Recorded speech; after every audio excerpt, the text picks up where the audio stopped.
សត្វលានៅពេលដែលទទួលបាន attention ច្រើនទទួលបានចំណាប់អារម្មណ៍ច្រើនគិតថាខ្លួនឯងជាសត្វតោ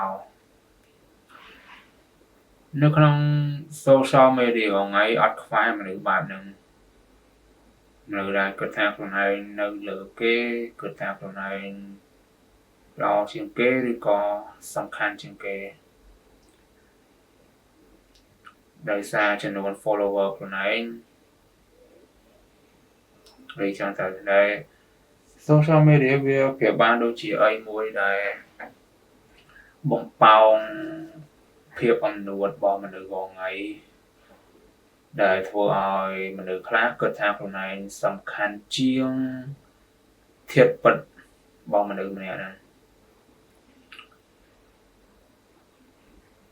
អាហ្នឹងដោយសារសង្គមយើងដែរសង្គមយើងរាល់ថ្ងៃអត់ខ្វល់ថាបកគលម្នាក់ហ្នឹងបែបម៉េច content របស់បកគលម្នាក់ហ្នឹងបង្កើតបែបម៉េចហើយដែលសំខាន់គេគិតទៅលើផលប្រយោជន៍គិតទៅលើទីផ្សាររបស់គេដែលអញ្ចឹងហើយបានជាបង្កើតឲ្យមានចំនួននៃមនុស្សប្រភេទបែបហ្នឹងច្រើនទៅ social media គឺជាឆាកមួ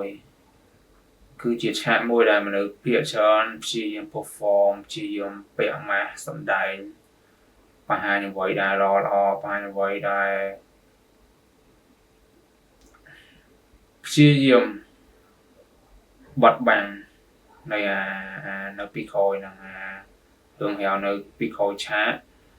តែអ្នកខ្លះព្យាយាមបង្ហាញពីជីវិតដែលសុបាយជីវិតដែលឡូយឆាយតែជាមនុស្សប្រហោងក្នុងគ្រឿងនៅពីក្រោយឆាកមិនគឺយើងអត់ដឹងមនុស្សហងៃគឺបែបហ្នឹងហើយ social media វាគឺជាវិធីមួយឬក៏ជាដូចខ្ញុំនិយាយយ៉ាងគឺជាឆាកមួយដែលមនុស្សព្យាយាមបង្ហាញតែហ្នឹងវាគឺជាអ្វីមួយដែលធ្វើឲ្យប៉ះពាល់នៃផ្លូវចិត្តរបស់មនុស្សមួយចំនួនដែលព្យាយាមប្រៀបធៀបនៃជីវិតរបស់ពួកគេទៅនឹងដែលថាជីវិតពិតរបស់ពួកគេទៅនឹងជីវិត highlight របស់មនុស្សមួយចំនួនដែលព្យាយាមបង្ហាញនៃពេលវេលាដែលល្អដែលធ្វើឲ្យមនុស្សដែលភាពធៀបជីវិតខ្លួនឯងហ្នឹងគាត់ថាអូគេទៅមកគេដើរមុនគេជោគជ័យជាងគេជីវិតគេល្អជាងចេះដែលហ្នឹងវាបង្កើតបានជាហៅថាបង្កើតឲ្យមានជំងឺផ្លូវចិត្តបង្កើតឲ្យលក្ខណៈភាពធៀបការប្រៀបធៀបឡើងហើយអ្នកខ្លះក៏អាចនឹងមានអ្នកខ្លះនិយាយថាក៏ប៉ុន្តែខ្ញុំអត់ខ្វល់ក៏ប៉ុន្តែលក្ខណៈថាខ្ញុំប្រើ social media តែខ្ញុំអត់ខ្វល់អីអត់ប្រៀបធៀបអីហ្នឹងតែតាមប្រព័ន្ធខ្ញុំ low key នៅតែមនុស្សយើងធម្មជាតិរបស់មនុស្សយើងនៅតែមានចិត្តកូនចិត្តតូចមួយ deep down នៅតែមានកូនចិត្តតូចមួយប្រៀបធៀបជីវិតខ្លួនឯងទៅនឹងគេដែរព្រោះពេលណាឃើញគ្រូក្បាលរបស់យើងគឺលក្ខណៈថាយ៉ាងហោចណាស់ក៏មានអារម្មណ៍មួយដែលលក្ខណៈថាប្រៀបធៀបនឹងកើតឡើងដែរលក្ខណៈចឹង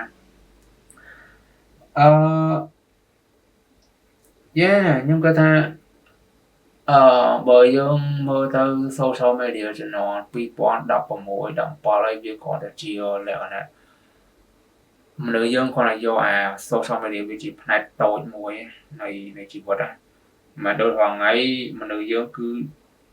ជីវិតប្រចាំថ្ងៃរបស់មនុស្សយើងគឺ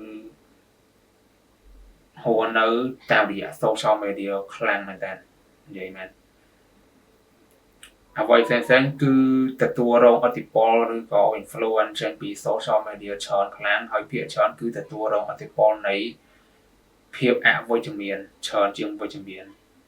គឺអាចថាភាពបំពល់ចេញពី social media ច្រើនខ្លាំង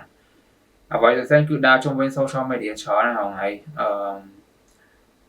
ជីវិតហួរនៅបងនៅថ្ងៃដូចជាការធ្វើទីផ្សារដូចជាទីផ្សារការងារដូចជាលក្ខណៈថាការឃោសនាផ្សេងគឺច្រើនចេញពី social media ហើយភាគច្រើនគឺ fake ហើយចង់ឲ្យបានបង្កើតឲ្យទង្វើរបស់មនុស្សភាគច្រើនគឺ fake នៅលើ social media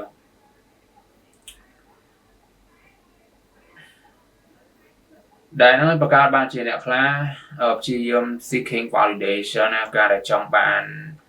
ការទទួលស្គាល់ឬក៏ការមើលឃើញចេញពីអ្នកដទៃនៅពេលដែលធ្វើឲ្យក្រៅទៅណាគឺត្រូវធ្វើមិនត្រូវតែ add story ឬក៏ត្រូវតែ post ត្រូវតែធ្វើអីមួយ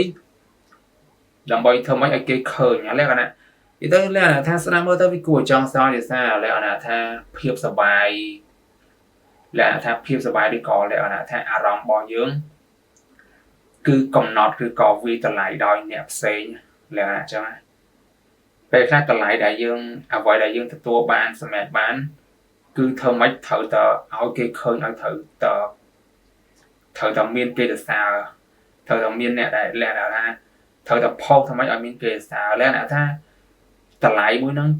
ត្រូវបានកំណត់ដោយអ្នកផ្សេងអីចឹងវាអាហ្នឹងខ្ញុំគិតថាវាជាផលអាក្រក់មួយនៅក្នុង social media ហើយដែល shape នៃ mindset របស់មនុស្សឲ្យបែបហ្នឹងអញ្ចឹងបាទខ្ញុំហងហើយខ្ញុំលុប TikTok ចោលខ្ញុំលុប Twitter ចោលឬក៏អីហ្នឹងហើយខ្ញុំព្យាយាមចេញឲ្យឆ្ងាយពី Instagram ឬក៏ Facebook តាមដែលធ្វើបាននិយាយទៅ Facebook ជាពិសេស Facebook ហ្នឹងខ្ញុំនិយាយមក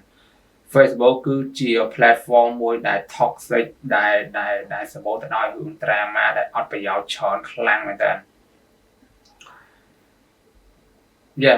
គឺសរុបទៅ social media វាគឺជាឆាកដូចខ្ញុំនិយាយ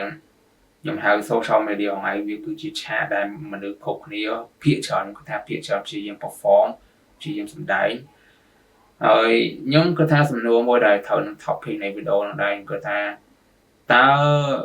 អ្នកចង់ឡើងភ្នំដើម្បីឃើញពិភពលោកឬក៏អ្នកចង់ឡើងភ្នំដើម្បីឲ្យពិភពលោកឃើញអ្នកចម្លើយអាចនឹងមាន option ទី1ឬក៏ option ទី2ឬក៏ទាំងពីរ